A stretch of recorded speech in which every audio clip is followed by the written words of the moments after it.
Hi friends, నేను మీ Jessica tailors. చూడండి, మరొక వీడియోతో నేను మీ ముందుకు వచ్చాను.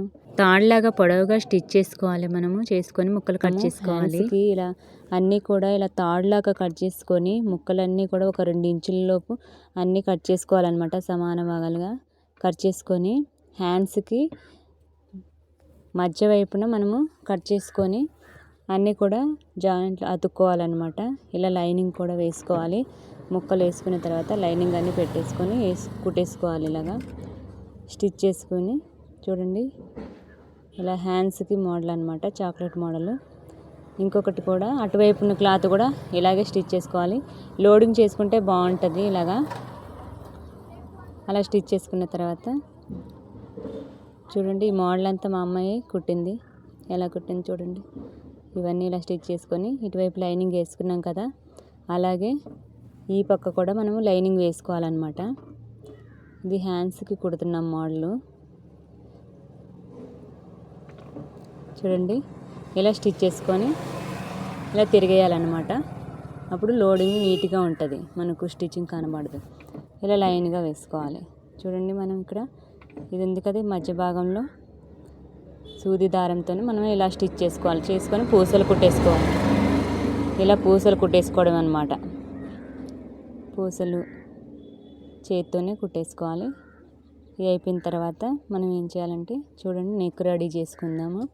నెక్ కూడా ఇలాగే చాక్లెట్ మీద పెడుతున్నాము. చూడండి, ఇక ఒక ఇంచు కట్ చేసుకోవాలన్నమాట. నెక్ 4.5 ఉంది ముందు పార్ట్, ఇది ఫ్రంట్ పార్ట్ 4.5 అయితే దాంట్లో 1 ఇంచు మనము కట్ చేసుకొని చాక్లెట్స్ కోసం మనం 1 ఇంచు తీసుకుంటున్నాం అన్నమాట. 1 ఇంచు అలా కట్ చేసేయాలి. కట్ చేసి ఆ మధ్య గ్యాప్లో మనము చాక్లెట్స్ పెట్టుకుంటే అప్పుడు కరెక్ట్గా మళ్ళీ నెక్ రెడీ అయిపోతుంది. చూడండి, ఇలా కట్ చేసుకోవడమే. ఇది ఫ్రంట్ పార్ట్. బ్యాక్ పార్ట్ కూడా సేమ్ ఇలాగే. చూడండి, ఎన్ని ఇంచులు అంటే 6 ఇంచెస్ అనమాట పొడవు. నెక్ పొడవు 6 ఇంచెస్ అయితే అందులోంచి 1 ఇంచు కట్ చేసుకోవాలి. భుజం వరకు కూడా డైరెక్ట్గా 1 ఇంచు కట్ సమాన భాగంగా కట్ చేసేసుకొని మనము చాక్లెట్స్ కోసమని తాడులాగా పొడవుగా కుట్టేసుకోవాలన్నమాట. కుట్టేసుకొని దాన్ని 2 ఇంచుల భాగాలను అన్నీ కట్ చేసి రెడీగా పెట్టుకొని నెక్కి అలా స్టిచ్ చేసుకోవాలన్నమాట.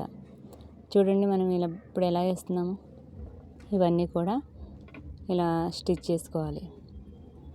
ముందు పార్ట్కి వెనక పార్ట్కి రెండాట్లకి కూడా ఇలాగే స్టిచ్ చేస్తుంది. చూడండి, లైనింగ్ ఇలా లోడింగ్ చేసుకోవాలి. అది లోపల భాగానికి వెళ్ళిపోద్ది స్టిచ్చింగ్. ఖర్చు ఉంటుంది కదా, ఖర్చు లోపల భాగానికి వెళ్ళిపోవాలి. ఇలా స్టిచ్ చేసుకోవాలి నీట్గా.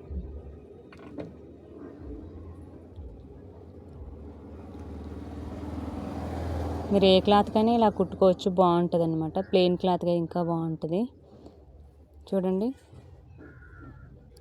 ఇలా కట్ చేసుకోవాలి. కట్ చేసుకొని అది ఇలా తిరిగేసుకొని మనము దానిపైన ఒక స్టిచ్ వేసుకోవాలి పాదం ఖర్చులో.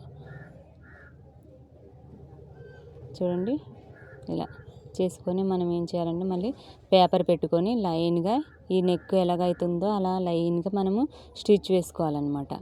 వేసుకొని దాన్ని మళ్ళీ మనం చాక్లెట్లు ఇప్పుడే రెడీ చేసుకోవాలి. ఎందుకంటే నెక్ పైపింగ్ అవన్నీ వేసేసిన తర్వాత అవి ఎగుడు దిగుడు వస్తుంది అన్నమాట, ఎక్కువ తక్కువ వచ్చేస్తుంది. అందు గురించి ఇప్పుడే మనమే సూది దారం తీసుకొని ఇలా ఇందాక హ్యాండ్స్ కుట్టాం కదా, అలాగే స్టిచ్ చేసుకోవాలి. వీటికి కూడా స్టిచ్ చేసుకొని పూసలు కూడా మధ్యలో కుట్టేసుకోవాలి. చూడండి, ఇలా స్టిచ్ చేసుకొని మళ్ళీ యథావిధిగా నెక్ నీట్గా రౌండ్ షేప్లో అవన్నీ సరి చేసుకొని స్టిచ్ వేసుకోవాలన్నమాట. స్టిచ్ వేసుకొని మనము ఇలా కరెక్ట్గా కట్ చేసుకోవాలి. కట్ చేసుకొని ఇప్పుడు పైపింగ్ వేసుకోవాలన్నమాట. పైపింగ్ అంటే అంతకుముందు గోటు వేసేవాళ్ళం కదా, తాడు పైపింగ్ కాకుండా అలా గోటు వేసేసుకోవడం అన్నమాట. చూడండి, ఇలాగే బ్యాక్ పార్ట్ కూడా రెడీ చేయాలన్నమాట. చూడండి ఫ్రెండ్స్, మీకు అర్థం కాకపోతే కామెంట్ పెట్టండి ఫ్రెండ్స్. చూడండి, ఫ్రంట్ పార్ట్ రెడీ అయిపోయింది. బ్యాక్ పార్ట్ కూడా సేమ్ ఇదే విధంగా రెడీ చేసుకోవాలి. చూడండి, దీనికి కూడా సేమ్ అదేలాగా స్టిచ్ చేసాము. రెండు సేమ్ కూడా కొంచెం వెనక నెక్కు ఎక్కువ పెట్టాను, ముందు నెక్కు మాత్రం తగ్గించి పెట్టాను అనమాట. చూడండి, ఇది బ్యాక్ పార్ట్, ఇదేమో ఫ్రంట్ పార్ట్ అనమాట. చూడండి, హ్యాండ్స్కి గ్యాప్ వచ్చింది కదా, అక్కడ చాక్లెట్ పెట్టాం కదా, అక్కడ పేపర్ స్టిచ్ చేసుకోవాలన్నమాట.